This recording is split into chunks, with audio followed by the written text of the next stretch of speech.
it is working to restore water to some parts of Johannesburg. A violent storm swept across the province of Gauteng last week, causing damage to the Zuikerbosch water treatment plant.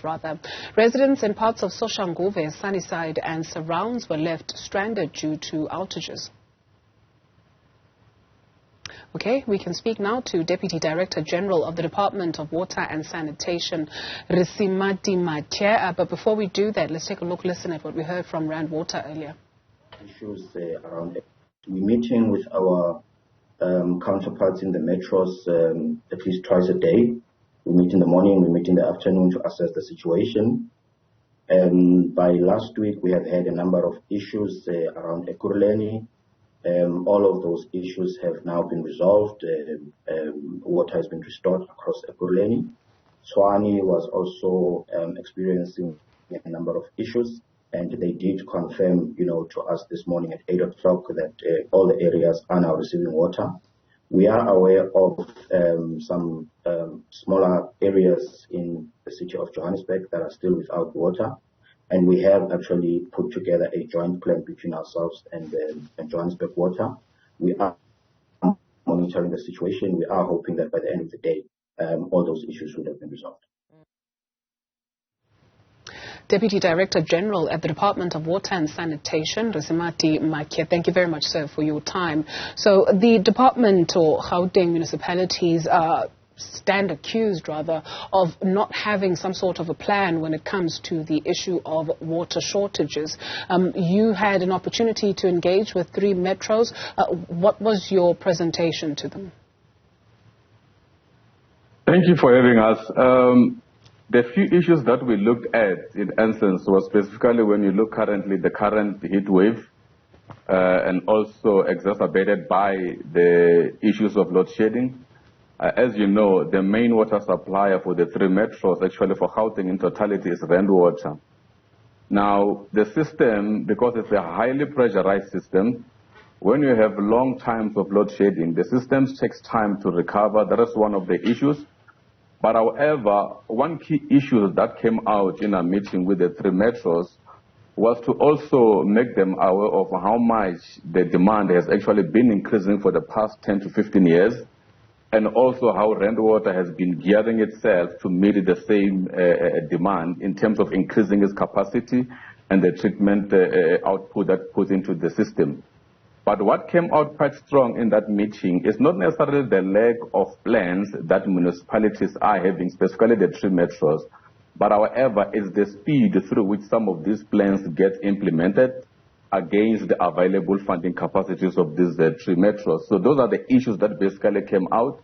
But what was also quite strong in the meeting was that City of Joburg, Ekurhuleni, as well as City of Tshwane, they're actually putting together some of the plans in terms of increasing their storage capacities, reducing their physical losses in the system, because one of the main issues that came out when we do our analysis is that we are actually losing a lot of water in the infrastructure due to leakages, where most of the time a municipality takes time to go and repair those leaks. So what was basically emphasized was that our metros needs to step up the gear in reducing the physical losses in the system. As you may well aware, that we are a water scarce country.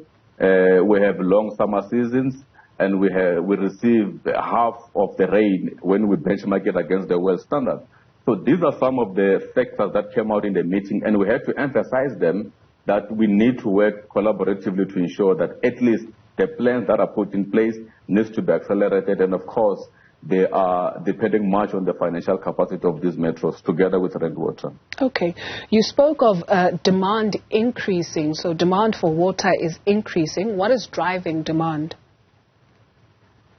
Few issues. One, if you look at the urban morphology, like the movement of people from mostly the rural areas to urban areas, as we speak now, you may be well aware that Gauteng has an estimate of about 16 million people and above.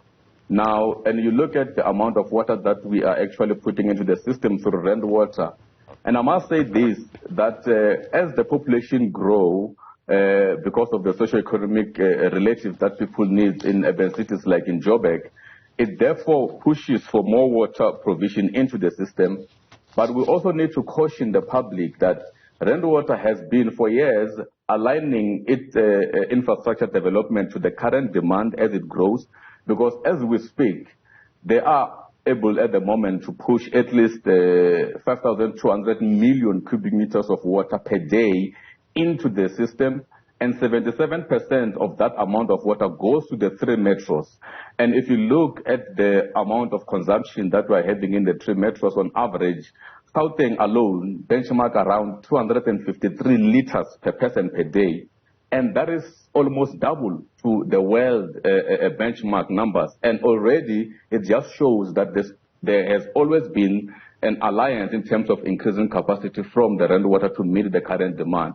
But then, of course, with the low infrastructure replacement, leaks in the system, low level of operation and maintenance, as well as a non-revenue water where customers aren't paying for the same water, it therefore affects the whole system for municipalities to also be able to ring-fence and invest back into the infrastructure. So it's actually a coin with both sides valid, and we have to look at it dually, not only on the one side of supply, but we also need to look at what are some of the conservation strategies that can be done, not only by municipalities, but also by the end users themselves as well.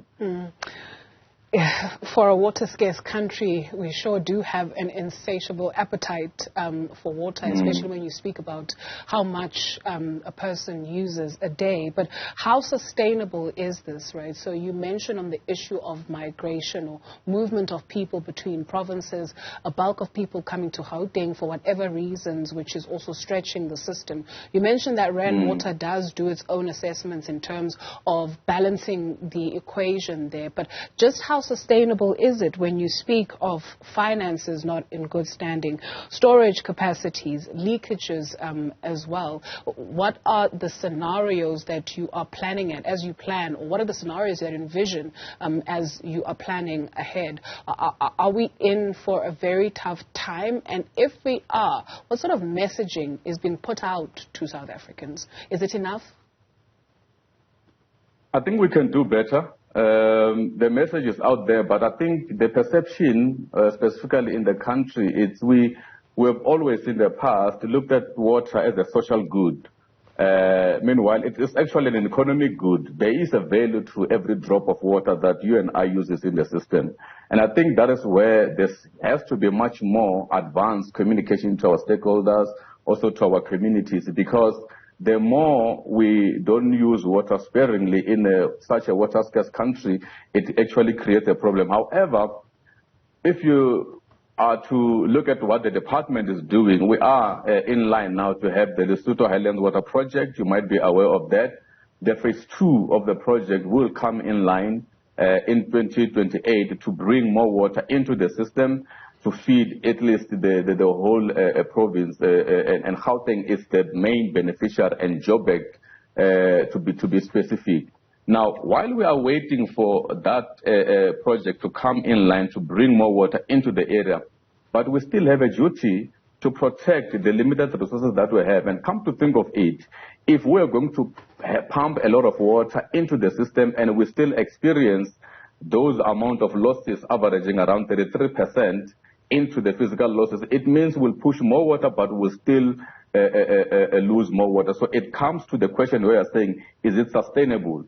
It is not sustainable to pump more water and we're still losing a lot of water into the system. What needs to happen is the change of attitude and behavior from the municipalities as well as the end users, because as you know, in a Bill of Rights, water is a right. People need to have access to water, but it's also rests within all of us as end users to ensure that we use the water sparingly.